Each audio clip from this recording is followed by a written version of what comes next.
Okay, today we're going to learn how to solve a linear inequality. But before that, we are going to remember some of the things that you've been working with before.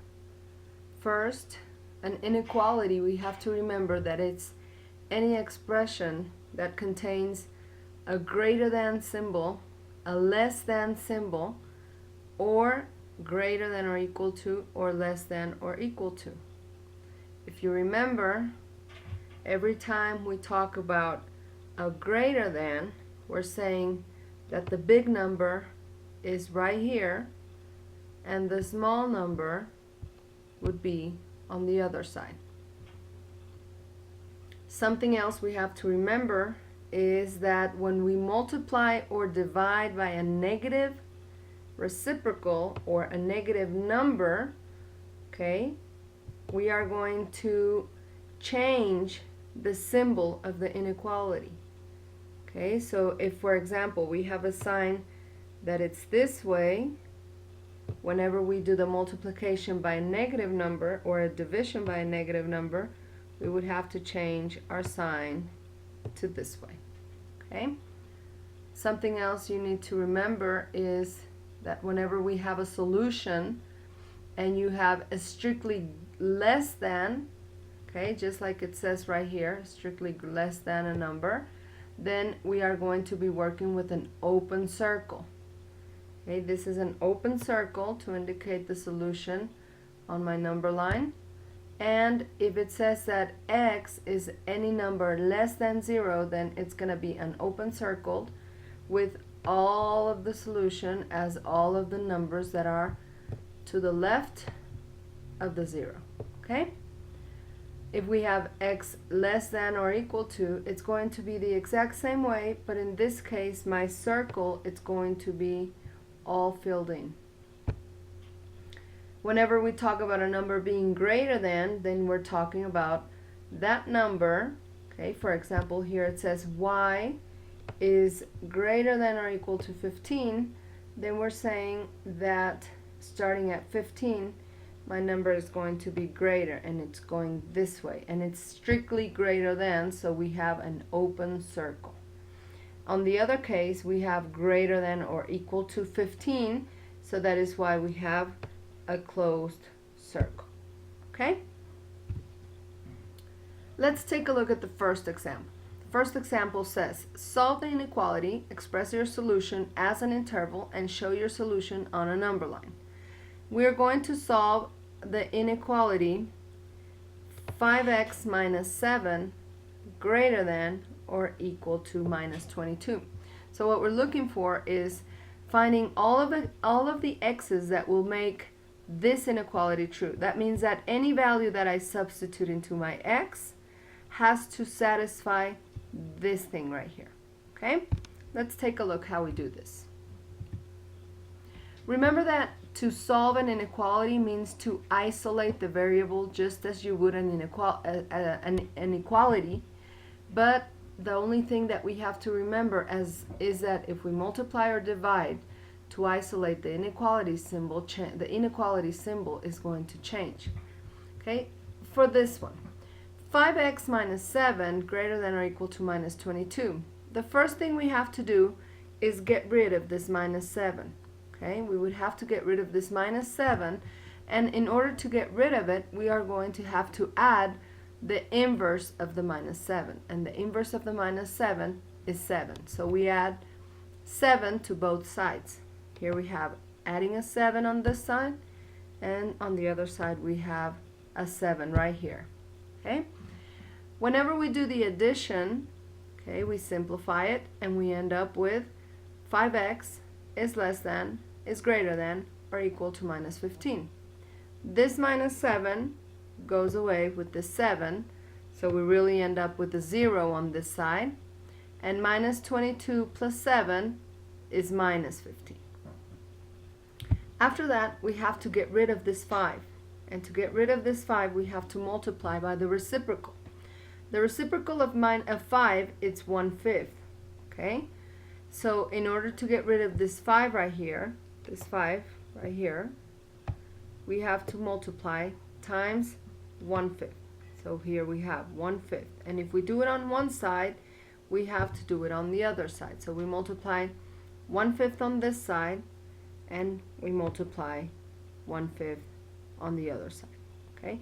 Now remember that since we are multiplying by a positive number, this is positive, since we're multiplying times a positive, we just multiply it normally. The symbol doesn't change. Okay, so what happens whenever we have something like this? This 5 divides this 5, and we end up with a 1. And this 5 divides minus 15, so right here we would get rid of this 5, and this minus 15 turns into a minus 3. Okay? So we end up with the solution as x greater than or equal to minus 3. That would be the solution to this inequality that we had originally. Now let's take a look at how to solve it, or how to visualize this solution as on a linear line, on a number line, and as an interval. Okay, this is a solution, that's the one that we found. And on a number line, what this is saying is that my solution is going to be all of the x's that are greater than or equal to minus 3. So if we remember the first slide that I showed you, we're going to start at minus 3, and since it's greater than, it means that it's going to take all of the numbers bigger than minus 3. That is why my line has to go to the right. Okay? And this number line can be expressed as an interval as a minus 3 to infinity. That's saying that from minus 3 right here, including the minus 3, all the way to infinity, it's going to be all of the solutions that x can take. Okay? For example, if we take the 0 is a number in this interval. Okay? If I substitute a 0 in this inequality right here, if I substitute a 0, okay, let's take a look what happens. We would have 5 multiplied times a 0, okay, minus 7, and we would have this 5 times 0 is 0. We would have minus 7 is greater than or equal to minus 22. Okay? And this is a true statement. This is true. Okay? So that means that if we take any value that is in this interval, my solution will always be true. Let's take a look at this final solution. The final solution for this inequality is what we just saw. The solution is expressed as x greater than or equal to minus 3 on a number line and as an interval. Okay? Let's take a look at another example. This example involves fractions. So how do we do this? As we said a few minutes ago, we isolate the variable just as you would an inequality. Just remember that if you multiply or divide to isolate, the inequality symbol will change. Okay, what we have to do, the first step that we have to do is pass all of the terms with the x to one side and the terms that doesn't have any x's on it to the other side. So in this case, I need to pass this 2/3 of x to this side. I need to pass it to this side. And this 1/2, I need to take it and pass it to the other side. Okay? And how do we do that? The way we have to do it is we had to add their inverse. Okay? So the inverse of 2/3 of x is minus 2/3 of x. So here we have it, minus 2/3 of x. But if I add it on one side, I have to put it on the other side. And then I have to get rid of this 1/2. So to get rid of the 1/2, I have to add a 1/2. So if I add it on this side, I have to add it also on this side. Okay? And what's happening? Well, what's going to happen? We know that 1/2 added with a negative 1/2, it's going to give me a 0. And 2/3 minus this 2/3 of x, it's also going to give me a 0. And we end up with this simplified. And now we have to add 1/4 of x minus 2/3 of x, and I have to add 2 plus 1/2. In order to add fractions, we have to remember that you have to find the common denominator. Okay? So we're going to add the fractions of 1/4 of x with 2/3 of x, and the one that has a 2 with the 1/2. How do we find the common denominator for the denominator for 4 and 3 is 12. It's this right here. And remember, we do 12 divided by 4. We have 3. 3 times 1 is 3.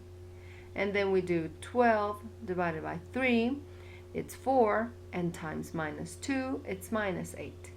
And the same thing happens on this side. The only thing that here, our denominator, it's going to be a 2. And then we do 2 divided by 1, because remember that this one has a denominator of 1. Okay, so we do 2 divided by 1, it's 2 times 2, it's a 4. And then 2 divided by 2 is 1 times 1, it's a 1. Okay, and then all we have to do is do the addition. So 3x minus 8x, it's going to give me minus 5x. And on the other side, I'm going to have 5 over 2. Okay, so this is what we end up with. Minus 5x over 12, it's greater than 5/12. Okay, now how do we get rid of this 12 right here? Remember, we have to multiply times the reciprocal. So if we multiply times 12 both sides, here we have a 12 on this side and a 12 on this side. This 12, it's going to divide with this 12. Okay, and this 2, it's going to divide with this 12, and I will get a 6 right here. Okay, and if I multiply it, I end up with minus 5x greater than 5 times 6, which is 30.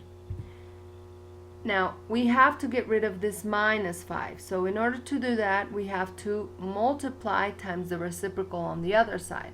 And let's remember that whenever we divide by a negative number, we will have to change the symbol, okay, the symbol of the inequality. So we multiply times the reciprocal. The reciprocal of 1/5 of minus 5, it's minus 1/5. So if I multiply times minus 1/5 on this side, I have to multiply times minus 1/5 on the other side. This 5 will go away with this 5, and negative times negative gives me positive. Okay, so I end up with positive x right here. And this 5 divides with this 5, and I end up with minus 6 on this side. Okay, and I end up with x less than minus 6. Remember that if I'm multiplying by a negative number, this symbol changes to this. Okay, now my solution is x less than or equal to minus 6. On a number line, I would visualize it with an open circle and going to the left. In other words, we have that my interval goes from negative infinity, because if I visualize it from here to the minus 6, I have negative infinity to negative 6. And this is how we find the solution to inequalities. Our final solution of this inequality would be just as we expressed a few minutes ago, from minus infinity to minus 6.